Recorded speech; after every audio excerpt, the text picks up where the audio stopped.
Liberty Tamil நேயர்களுக்கு வணக்கம். இன்றைய நேர்காணலில் நாம் சந்திக்கிறப்பவர் தமிழ்நாடு ஆம் ஆத்மி மாநில தலைவர் திரு வசீகரன் அவர்கள். வணக்கம் சார். உச்சநீதிமன்ற தலைமை நீதிபதி சந்திரசூட் அவருடைய இல்லத்தில் விநாயகர் சதுர்த்தி விழாவில் பிரதமர் மோடி கலந்து கொண்டது ஒரு பெரிய சர்ச்சையை கிளப்பியிருக்கு. ஒரு பெரிய விவாதத்தை அது உண்டு பண்ணியிருக்குன்னு கூட சொல்லலாம். மூத்த வழக்கறிஞர் பிரசாந்த் பூஷன் சொல்கிறாரு, ஒரு நீதிக்கும் நிர்வாகத்துக்கும் ஒரு இடைவெளி இருக்கணும். இப்போ உச்சநீதிமன்ற தலைமை நீதிபதி இல்லத்தில் பிரதமர் மோடி கலந்து கொள்ளும்போது மக்களுக்கு ஒரு சந்தேகம் எழும். அது மட்டுமல்ல, நீதிபதி தன்னுடைய அந்த வரம்புகளை மீறுறாரு அப்படின்னு அவர் ஒரு குற்றச்சாட்டை முன்வைக்கிறாரு. பிரதமர் மோடி அவர்கள் சந்திரசூட் அவர்களுடைய இல்லத்தில் அந்த விழாவில் கலந்து கொண்டதை நீங்கள் எப்படி பார்க்குறீங்க? மக்களுக்கு ஒரு பிரச்சனைன்னு சொன்னால் நீதிமன்றத்தை நோக்கி வர்றாங்க. நீதிமன்றமே பிரச்சனைன்னா எங்கே போகிறது அப்படிங்கிற மாதிரி இன்னைக்கு ஒரு கேள்வி இன்றைக்கி மக்கள் மனதில் எழுந்திருக்கு.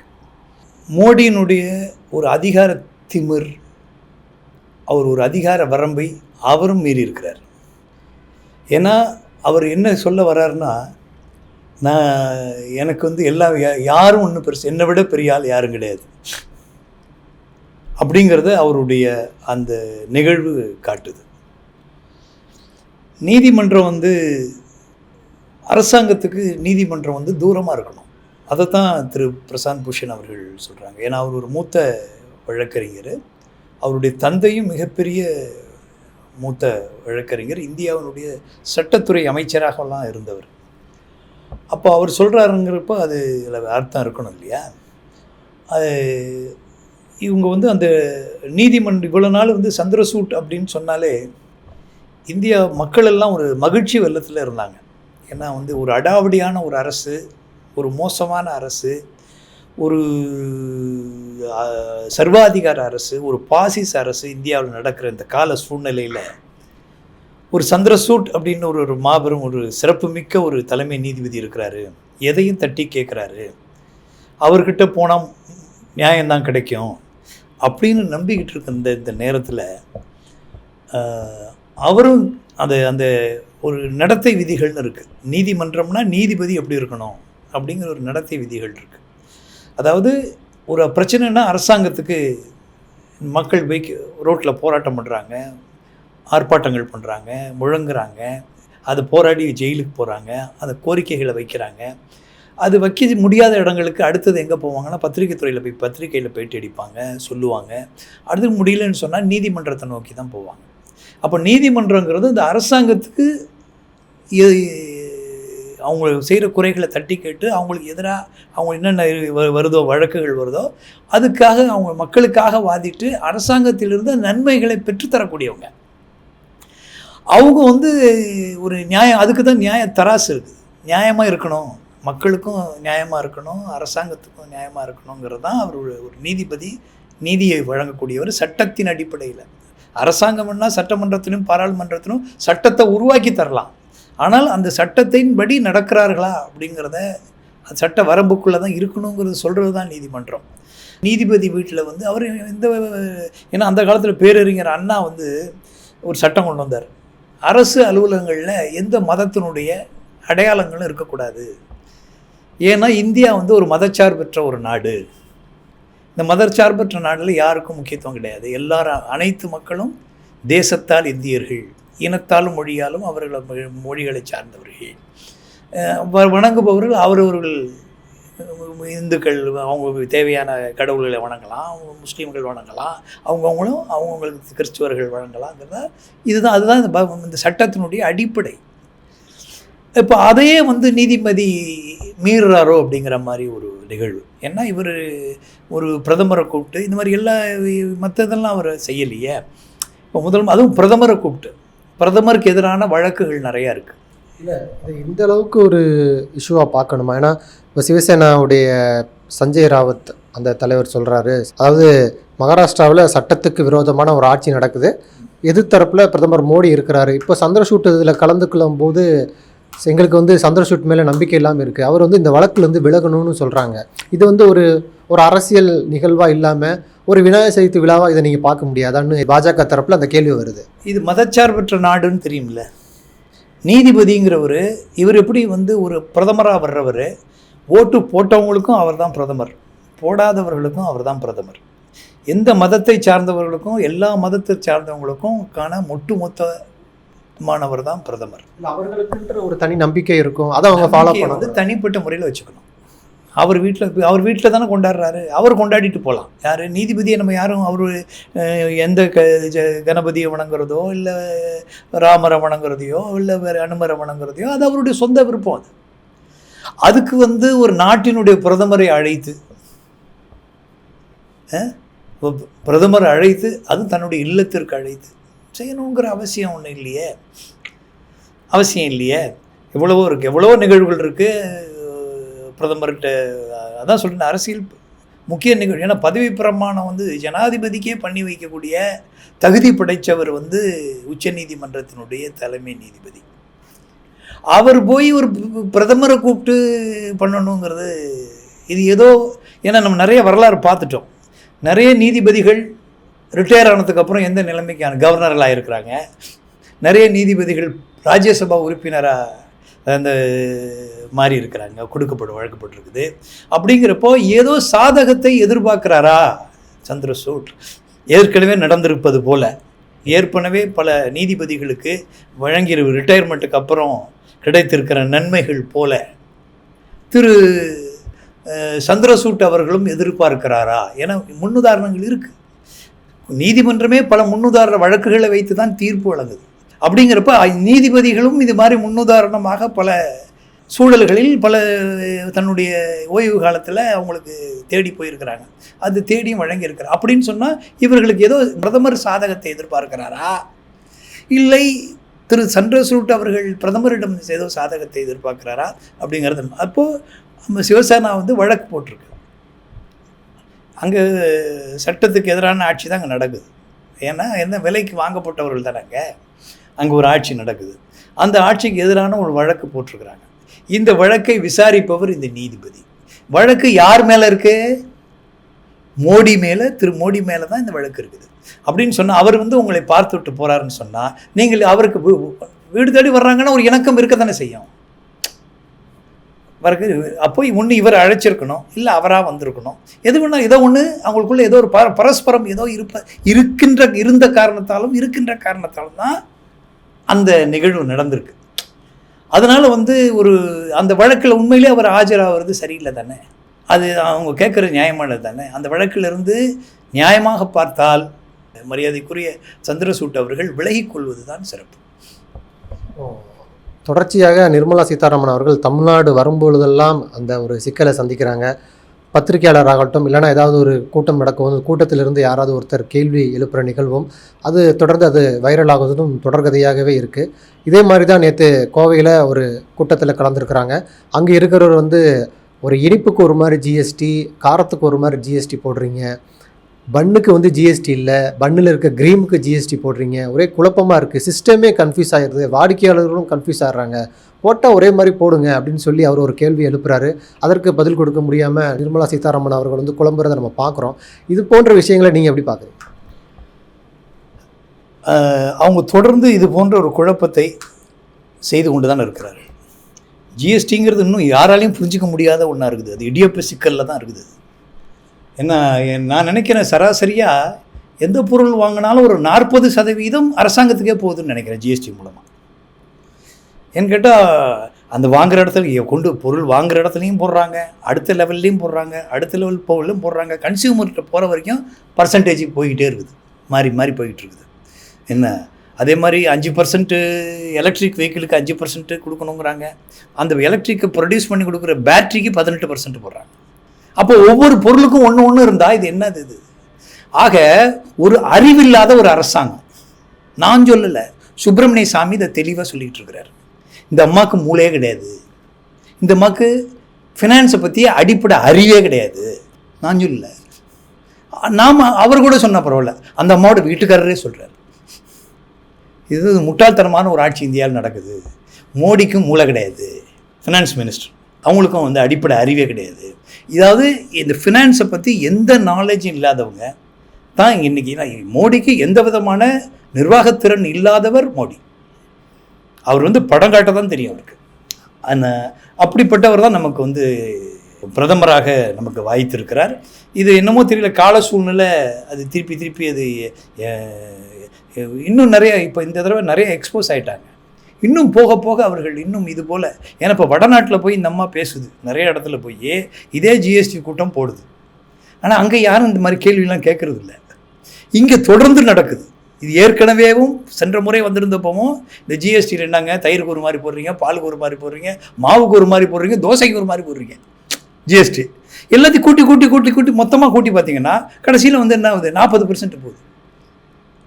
லாபத்தை விட, நமக்கு தொழில் பண்ணுறவனுக்கு லாபத்தை விட ஜிஎஸ்டி கொடுக்குறது தான் அதிகமாக இருக்குது. அதுதான் நினைக்கிறேன், நீ லாபத்தை நீ எடுத்துக்கோ, ஜிஎஸ்டி எங்கள்கிட்ட கொடுத்துரு அப்படின்னு கணக்கு பண்ணிங்கன்னா நமக்கு 10% கூட தொழில் செய்பவர்களுக்கு தேர்வதில்லை, கிடைப்பதில்லை. ஆனால் ஒன்றுமே செய்யாமல் இந்த அரசாங்கம் ஒரு கொள்ளையை நடத்துகிறது. எப்படின்றது, நைட்டில் போகும்போது வழிப்பறி பண்ணுவான் தெரியுமா? வழிப்பறி. ஜிஎஸ்டி என்பது இரவு வழிப்பறி. மக்களிடம் வழிப்பறி செய்கிறார்கள். நியாயம் இல்லை. மக்களுக்கு குறைந்த டேக்ஸ் போட்டு அவன் நிம்மதியாக வாழ வைக்கிறது தான் அவன் நல்ல அரசாங்கத்துக்கு அழகு. இப்படி எதுக்கு எடுத்தாலும் இது பத்தாதுன்னு ரோட்டில் வந்து டோல் வேறு. வண்டி வாங்கும் போது ஒரு டேக்ஸ், வண்டி வாங்குறப்போ ஒரு டேக்ஸ் போடுறான். அது ஒரு சில காரெல்லாம் பார்த்தீங்கன்னா 3 லட்சம் 3.5 லட்சம் 4 லட்சம் டேக்ஸ் போடுறாங்க. அப்புறம் ரோட்டில் ஓடும் போது வர டேக்ஸ். ஏன்னா ரோடு போடுறது உன் வேலை, ரோடு போடுற எத்தனை இடத்துல இன்னும் எத்தனை டோல் வந்து நீங்கள் வந்து காலாவதி ஆயும் அது கட்டுறதுக்காக போட்டிருந்தாலும் அது முடிந்து போயுமா ரோடு போட்டுக்கிட்டே இருக்கிறீங்க. என்ன மெயின்டைன் பண்ணுறீங்க? ஆக இதை கேட்குறதுக்கு மாநில அரசுகளும் தைரியமாக இல்லை. இந்த ஜிஎஸ்டியை ஒன்றும் ஒழிக்கணும், இல்லை அதை ஒழுங்குபடுத்தணும். இவர்களுக்கு ஒழுங்குபடுத்துவதற்கான யோகிதை இந்த பிஜேபிக்கு அரசுக்கு இல்லை. இது என்ன காரணம்னா, தமிழ்நாட்டில் இருக்கிற வியாபாரிகள் புத்திசாலிகள், விவரமானவர்கள். அதனால தான் இங்கே வந்த உடனே இனிமேல் இந்த அம்மா வந்து ஜிஎஸ்டியை பற்றி பேசக்கூட வராது தமிழ்நாட்டுக்கு. ஏன்னா இது 2வது முறையோ 3வது முறையோ தமிழ்நாட்டுக்கு வந்தப்போ மக்கள் தெளிவாக கேட்டிருக்கிறார்கள். இவர் பதில் சொல்ல முடியாமல் திணறி போய் ஓடி இருக்கிறார். இந்திய மக்களுக்காகவே தமிழ்நாடு இருக்கிறது, தமிழ்நாடே இந்தியாவுக்கே முன்னுதாரணமாக இருக்கிறது என்பதற்கு இது ஒரு முதல் சாட்சி. இப்போ இறுதியாக விடுதலை சிறுத்தைகள் கட்சியின் தலைவர் திருமாவளவன் அவர்கள் வந்து அக்டோபர் 2ஆம் தேதி மது ஒழிப்பு மாநாடு நடத்துகிறாரு. அந்த மாநாட்டுக்கு ஏற்கனவே அதிமுகவுக்கு அழைப்பு கொடுத்தாருன்னு ஒரு பெரிய விவாதம் வந்துச்சு. பாமகவுக்கும் அழைப்பு, ஏன்னா பாமகவுடைய கொள்கை மது ஒழிப்பு கொள்கையாக இருக்குது, அவங்களும் இணைந்து கொள்ளலாம். தொடர்ச்சியாக விஜயும் வந்து சேரலாம்ட்டு தொடர்ச்சியாக எல்லோருக்குமே திருமாவளவன் அவர்கள் வந்து அழைப்பு கொடுக்குறாரு. இது வந்து 2026 தேர்தலில் ஒருவேளை அதிமுக விசிக கூட்டணியா, திமுகவோடு பாமக போகுமான்ட்டு ஒரு பல்வேறு குழப்பங்களும் விவாதங்களும் எல்லாம் தொடங்கி இருக்கு இல்லையா? இதை பற்றி உங்களுடைய பார்வை என்ன? இதை நான் அரசியல் ரீதியாக பார்க்கல. அரசியலுங்கிறது தேர்தல் நேரத்தில் முடிவு செய்யப்பட வேண்டியது. கூட்டணிகள் எல்லாம் எப்படின்னா தேர்தல் நேரத்தில் முடியும். ஆனால் இந்தியாவை இப்போ தமிழ்நாட்டை பொறுத்தளவுக்கு இந்த இந்தியா கூட்டணி என்பது வலுவாகவே நெடுங்காலமாக இருந்து வருகிறது. பல தேர்தல்களை இதே கூட்டணி இணைந்து சென்று கொண்டிருக்கிறது. சென்று கொள்வது மட்டும் இல்லாமல் வென்று கொண்டே இருக்கிறது. அதனால இப்போ என்ன பொறுத்தளவுக்கு அந்த இது இல்லை. ஆனால் கூட்டணியில் இருப்பவர்கள் எல்லாம் ஆட்சியில் உள்ள குற்றங்களை தவறுகளை சுட்டி காட்டக்கூடாதுன்னு சொல்லக்கூடாது. எதிர்கட்சி தமிழ்நாட்டில் உருப்படியாக இல்லை. இந்த வேலையை எதிர்கட்சி செஞ்சுருக்கணும். திருமாவளவன் அவர்கள் செய்யக்கூடிய வேலையை, இந்த மதுவிலக்கை கொண்டு வரணும்னு சொல்ல வேண்டிய வேலையை யார் செஞ்சுருக்கணும்? எதிர்கட்சி செய்திருக்கணும். ஏன்னால் எதிர்கட்சி தான் இந்த சாராய ஆறாக ஓடுவதற்கு காரணமும் அவர்கள்ட்ட தான் மிகப்பெரிய அளவில். மிடாஸ்ட் ஒரு நிறுவனம், இன்றைக்கி என்ன அவங்க பிரிஞ்சு நிற்கலாம், சேர்ந்து நிற்கலாம், சேரலாம், சேராமல் போகலாம். ஆனால் இந்த நாட்டை நாசப்படுத்தியவர்கள் அதிமுககாரர்கள். மதுவை தொழிற்சாலைகளை ஆங்காங்க உருவாக்கி இன்னைக்கும் சசிகலா அவர்களுக்கு ஒவ்வொரு பாட்டிலுக்கும் குறிப்பிட்ட தொகை போவதாக நான் கேள்விப்படுகிறேன். ஆக இவங்கெல்லாம் நாளைக்கு ஒன்று சேரணும்னு வேற பேசிட்டு இருக்கிறாங்க. ஆக இவர்கள் தயாரிப்பில் மிக மும்முரமாக இருப்பவர்கள். இவர்கள் வந்து கடைகளை இது குறைக்கிறேன்னு சொல்லி எந்த ஒரு கபட நாடகம்தான் எடப்பாடி ஆடினார். கடைசி வரை அந்த கடையெல்லாம் குறைக்கல. ஏன்னா அவைலபிலிட்டியை குறைச்சாதான், அதாவது நீங்கள் ஃபுல்லாக தடுக்க முடியாட்டியும் பரவாயில்ல, அது மதுவிலக்கு கொண்டு வர முடியலங்கிறது கூட ஒரு விஷயம் எடுத்துக்கலாம். ஏன் குறைக்கல? குறைக்கிறீங்களே, குறைச்ச மாதிரி யாருக்கா தெரிஞ்சுதா?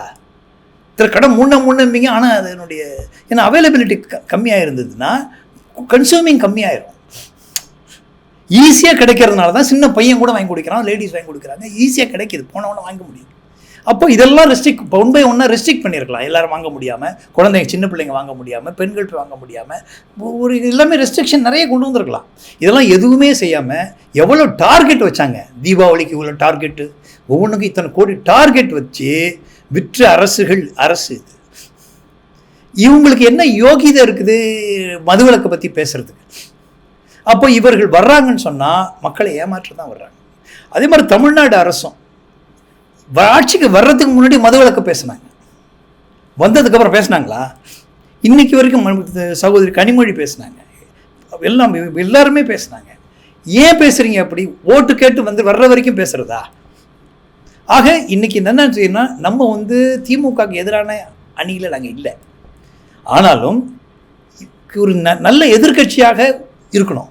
எதிரி கட்சியாக இப்போ அதிமுக உங்களுக்கு எதிர்கட்சி இல்லை, ஆனால் கூட்டணி கட்சிகளாக இருக்கக்கூடியது அத்தனை கட்சியும் முறையான சரியான எதிர்கட்சியாக இருக்கணும். அந்த வகையில் திருமாவளவன் அவர்கள் இதை எடுத்திருக்கிறது நான் தமிழ்நாட்டு வரலாறுல இப்போ தான் நான் முதல்ல பார்க்குறேன். கூட்டணி கட்சிகள், ஏன்னா எது செஞ்சாலும் சும்மா இருக்கிறது தான் கூட்டணி கட்சின்னு வச்சுருக்கிறாங்க இவ்வளோ நாள். அப்போ அதை சொல்கிறாங்களே, ஒரு எடுத்து சொன்னால் தான் ஒரு அரசு நல்லா நடக்க முடியும். அப்போ இந்த ஆட்சியினுடைய நன்மைக்காகவும் தான் இந்த நடவடிக்கை எடுக்கப்படுது. இது உண்மையிலே நான் திருமாவளவன் பாராட்டுறேன். அதே நேரத்தில் எல்லாரையும் நான் சேர்த்துக்க முடியாது. அதிமுக சேர்த்திங்கன்னா அது மக்கள் ஏற்றுக்க மாட்டாங்க. ஏன்னா அதிக அளவில் குடிகாரர்களை உருவாக்கிய கட்சி அதிமுக. அந்த மந்திரிகளே பேசினாங்க, இவர் மது குடிப்பவர்களால் தான் எங்களுடைய ஆட்சியும் நடக்குதுன்னு சொன்னவங்களா இல்லையா? அப்போ அவர்களை போய் நீங்கள் யதார்த்தமாக கூப்பிட்டுருந்தாலோ தவறு தான், இல்லை யார் வேணாலும் வரலாம் அப்படின்னு சொல்கிறது தவறு தான். ஏன்னா அவர்கள் வாய்ப்பு தேடுறாங்க. இன்னைக்கு அவர்களுக்கு வாய்ப்பு தேவை. ஏதாவது ஒரு இடம் கிடைக்காதா எதுக்கிறதுக்கு? தான் தப்புக்கு எல்லாம் திருப்பி வந்தாலும் அதை தான் செய்ய போகிறாங்க, தடுக்க போகிறாங்களா அவங்க? அப்போ அவர்களை அழைத்து நீங்கள் நடத்துவது என்பது செய்கிறதுனுடைய இந்த பலன் தவறாகிவிடும் என்பது என்னோட கணக்கு. ஆகையினால் அவர் அந்த மாதிரி அழைப்பு கொடுக்கக்கூடாதுங்கிறது என்னோட கோரிக்கையாக நான் அவருக்கு வைக்கிறேன். தமிழ்நாடு அரசுக்கும் இந்த திருமாவளவன் அவர்களும் இந்த எதிர்க்கட்சி எல்லாரும் சேர்ந்து ஒன்று செய்யக்கூடிய, இப்போ பாமக சொல்கிறாரு, அது கூட பரவாயில்லைங்கிறேன் நான். ஏன்னா அவர்கள் ஆரம்பத்திலிருந்து இந்த மது கொள்கையை மதுவிலக்கு சொல்லிகிட்டு இருக்கிறாங்க. ஏன்னா இந்தியாவில் மதுவிலக்குங்கிறது அவ்வளோ சுலபமானது இல்லை, அது தேசிய அளவில் கொண்டு வரணும். இப்போ டெல்லியில் கூட தனியார் அரசு இதை நடத்தக்கூடாது. தமிழ்நாட்டில் அரசு டாஸ்மாகை நடத்துறதை விட தவறு ஒன்றும் இல்லை. ஏன்னா இவங்க பள்ளிக்கூடம் நடத்தலாம், காலேஜ் நடத்தலாம், ஹாஸ்பிட்டல்ஸ் பெரிய அளவில் நடத்தலாம். இன்றைக்கி டெல்லியில் தனியார் பள்ளிக்கூடங்களில் படித்த பிள்ளைங்க இன்றைக்கி அரசு பள்ளிகளில் படிக்கிறாங்க. அப்போ அரசு பள்ளிகளுடைய தரம் உயர தானாகவே தனியார் குறையுது. அதே மாதிரி அரசு மருத்துவமனைகளுடைய தரங்கள் உயர்த்தப்பட தனியார் மருத்துவமனையுடைய கொள்ளைகள் இதெல்லாம் குறையுது. இதெல்லாம் நாட்டம் செலுத்தலாம். தமிழ்நாடு அரசு இப்போ நல்லா செய்கிறாங்க, ஆனால் இன்னும் அதனுடைய நாட்டத்தை செலுத்தலாம். ஆனால் டாஸ்மாக்லேருந்து அவர் வெளியே வரணும். டாஸ்மாகை முதல்ல நடத்தக்கூடாது. மதுவிலக்கு அப்புறம் இருக்கட்டும், முதல்ல டாஸ்மாக் அதை தான் அரவிந்த் கெஜ்ரிவால் டெல்லியில் பண்ணார். அரசு நடத்தக்கூடாது, ஏன்னா உடனே நிறுத்த முடியாது. அது ஒரு இன்டர்நேஷ்னல் சிட்டி. அது இந்தியாவில் மதுவை அவ்வளோ சீக்கிரம் அது தேசிய அளவில் மத்திய அரசு எடுக்க வேண்டிய முடிவு. கொள்கை அளவில் அந்த தேசிய மது விலக்கு கொள்கையை மத்திய மோடி அரசு தான் கொண்டு வரணும். ஆனால் அவங்க செய்யாமல் நீங்கள் எந்த மாநிலத்தையும் அவ்வளோ தூரம் பண்ணிட முடியாது. மாநில அரசுகளும் அதனால தான் வருவாய் இருக்குது, எங்களுக்கு வேறு வருவாய்க்கு வாய்ப்பு இல்லைன்னு சொல்லக்கூடாது. மாற்று வருவாயை உருவாக்குவது எப்படி என்பதை பற்றித்தான் திரு ஸ்டாலின் யோசிக்கணும். என்ன அதே மாதிரி அந்த மாதிரி நாங்கள் மேலே பண்ணதுனால தான் இதை விரும்பாத மது விற்பனையை தனியார்கிட்ட விடுறத டெல்லி அரசு மத்திய அரசு ஒத்துக்கலை. அதனால தான் எங்கள் மீது பொய் வழக்குகளை போட்டு எங்களை எதையாவது நாங்கள் ஊட ஒழிக்கணும்னு வந்தோம் இல்லையா, அதுக்கு அவங்க இது ஒரு வெப்பனாக எடுத்துக்கிட்டாங்க. ஆகையினால தமிழ்நாட்டை பொறுத்தளவு மதுவிலக்கு தேவை, அதில் ஒன்றும் சந்தேகம் இல்லை. அதே நேரத்தில் படிப்படியாக குறைக்கணும்னு எடப்பாடி சொன்னார். அதை நம்மெல்லாம் செய்யலைன்னு எதுக்குறோம். அதை ஸ்டாலின் செய்வார் என்று நம்புகிறோம். நன்றி சார். நிறைய நல்ல தகவல்களை நேயர்களுக்கு சொல்லியிருக்கீங்க. உங்களுடைய நேரத்துக்கு மிக்க நன்றி.